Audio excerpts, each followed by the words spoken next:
Hey YouTubers, good morning, Robb. Guys, I'm getting ready to do a bicycle ride on the Jetson Bolt this morning, and I thought I'd do a quick review of it before I go on my bike ride. This video is going to be for people who are older and they're on the fence trying to decide whether or not they should buy a Jetson Bolt. Also, if you're younger, it's not just for older people. Basically, going to go over my perspective. I'm an older person, senior citizen, retired, and what are the good reasons to buy it or not to buy it. Spoiler alert, I recommend the bike. But I've got about 15 or 20 things. I've been using this bike weekly for the last 4 months, and I've got some opinions about it. Let's go down the list. First of all, balance. It's a small bicycle. It's got a small wheelbase and small wheels, and it's a little squirrely to balance. But it's not. Once you get used to it, it's fine. But if you're coming from usually riding a larger bicycle, it's an adjustment.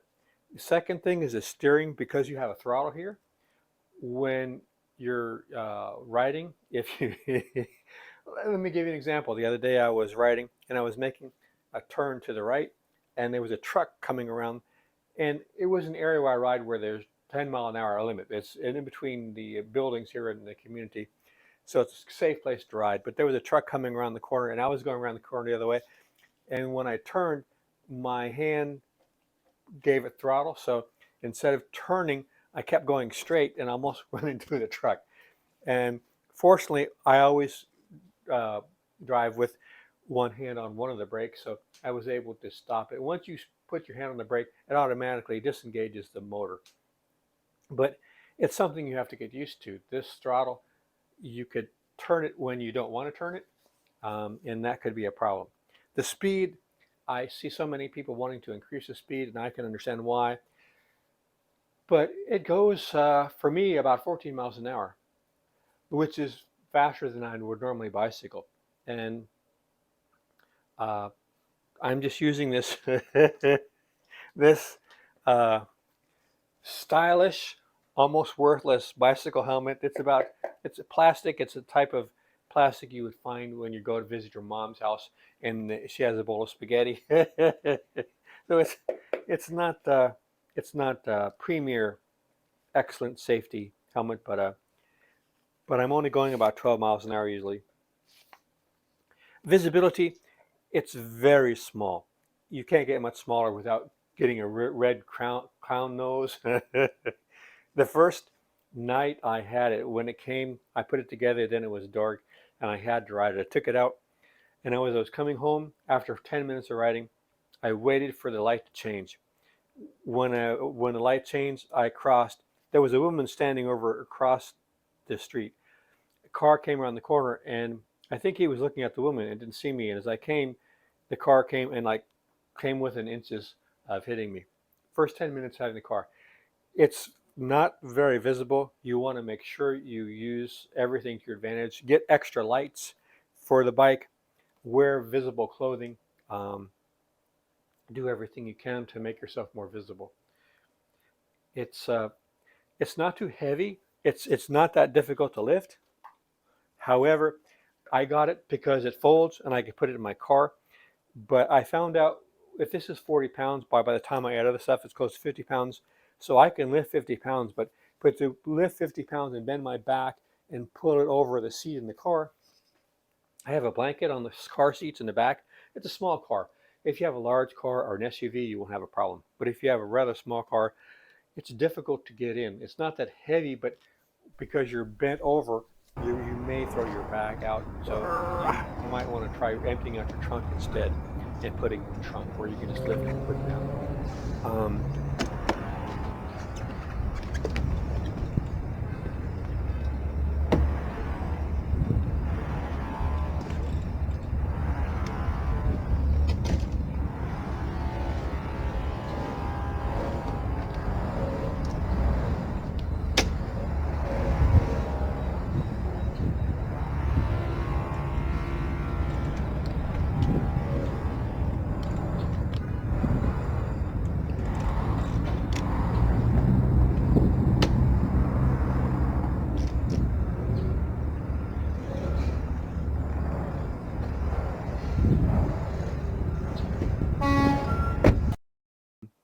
It, like I said, it is not too heavy, but it's difficult to get inside sometimes your car. I purchased it because I thought I'd be able to take it on the bus. The wheelbase is not long enough to go on the bus on the front. And here in Broward, you have to have a bicycle that's electric on the rack in the front. They won't let you take it inside. And also, they require you to remove the battery from the bicycle when you put it on the rack on the front of the bus, which you can't do it because the battery is inside here. There are some cities like in Hawaii, they allow you to take a bike if it folds up and you put it in your lap, or you can put it underneath the seat. That doesn't interfere with other passengers. I know other people in other cities, they've taken their Jetson Bolt, and I think it depends also on the bus driver and the density of the passengers at the time. The cost was a big factor. It was the least expensive bicycle, electric bicycle I could find. It was refurbished for $249. If I had clicked the box that I didn't realize that was on the website, I could have gotten it for $225. The South Florida doesn't have any hills except some bridges, or you have a little hill. So I can't tell you how well it will do with hills, but I didn't have any problem at all going up the small bridges here in South Florida. The distance, I generally ride for about an hour, 15 minutes, and I still have a couple of lights on there's a monitor here that gives you 4 little lights that tell you the amount of power left you have in your battery. And when I come back, I usually have 2 lights left. One time I did charge up the bike and let it sit for about 10 days. And I checked before I left and it showed 4 lights, but I think it shows 4 lights, then it pauses and it goes to the amount that's in there. So I didn't look long enough, and so I drove it and then it stopped. It died on me when I was away from home because I didn't have it fully charged. The repairs and spares, the company on the website does have spare parts, and I purchased it one reason primarily because there are so many people on YouTube that have modified it or added things to it or repaired it. In fact, I did a video myself showing how to fix the brake not cylinder, the brake disc. It was bent when it was delivered. The traffic, I usually drive this on the sidewalk or in the neighborhood here where there's like 10-mile-an-hour limit in between the buildings here. It's a huge complex, so it's an excellent place to ride safely. But I don't feel comfortable, even when they have the bike lanes in heavy traffic areas here, like on Sunrise or University.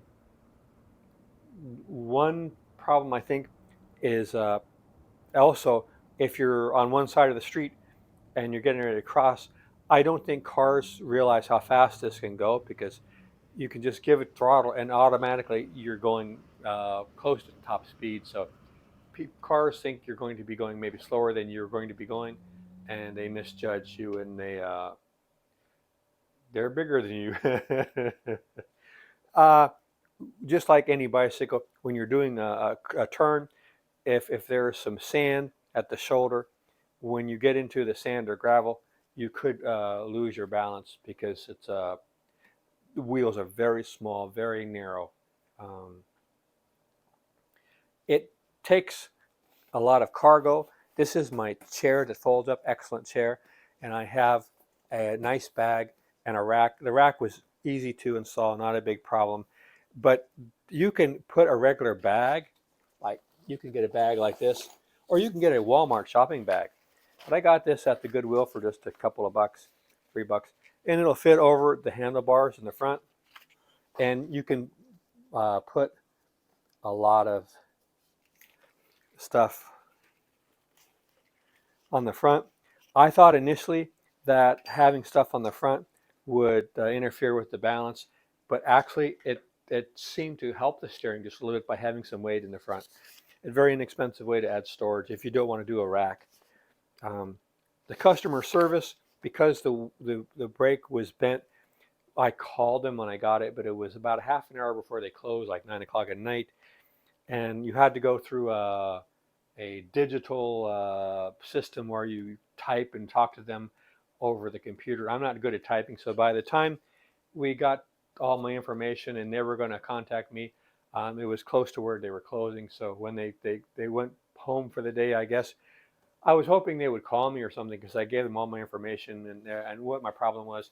I never heard from them, so I just ended up buying a brake uh, disc on Amazon for like $10.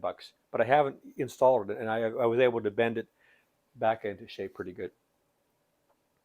The uh, the bike overall, it's been a load of fun. Each time I use it, I enjoy it more. I think it would be even more fun if you had a group of people riding these. It would be more safe, and you could go places, and it would be a lot more fun with a group of people that have these. So uh, you definitely want to get more safety equipment like extra mirrors, not extra, they don't come with mirrors, and better lights and so on. But it's a wonderful entry level bicycle for e-bikes. It may not be suitable for you if you are really hilly areas, steep hills, or if you have to go really long distances. You can get extra batteries to increase the length of time you can ride. Also, you can increase the power so you can go faster. But it's it's a good entry level, and I do wish I could take it on the buses. But everything is a compromise.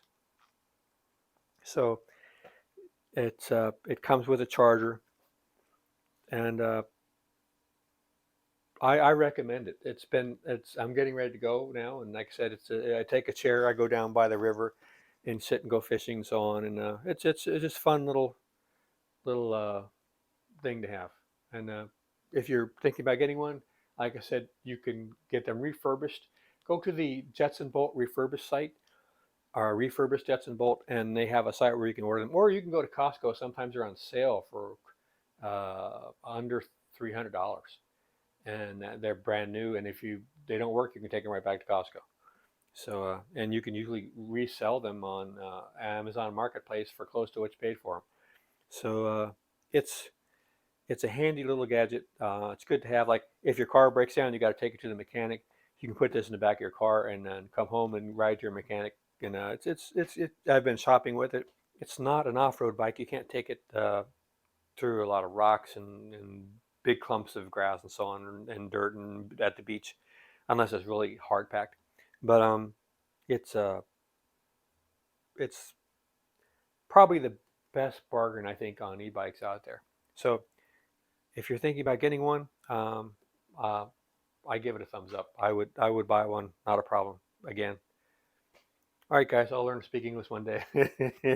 Check out my other videos. I've got over 1,300 videos. Put on new stuff every single week. Been doing it for 16 years, and got a bunch of playlists and a bunch of people I feature down the bottom of my channel. No relation to me, they would not anyway. And I have a playlist on the Jetson Bolt too. You might want to check out. All right, guys, I'm going for a ride. See you out there.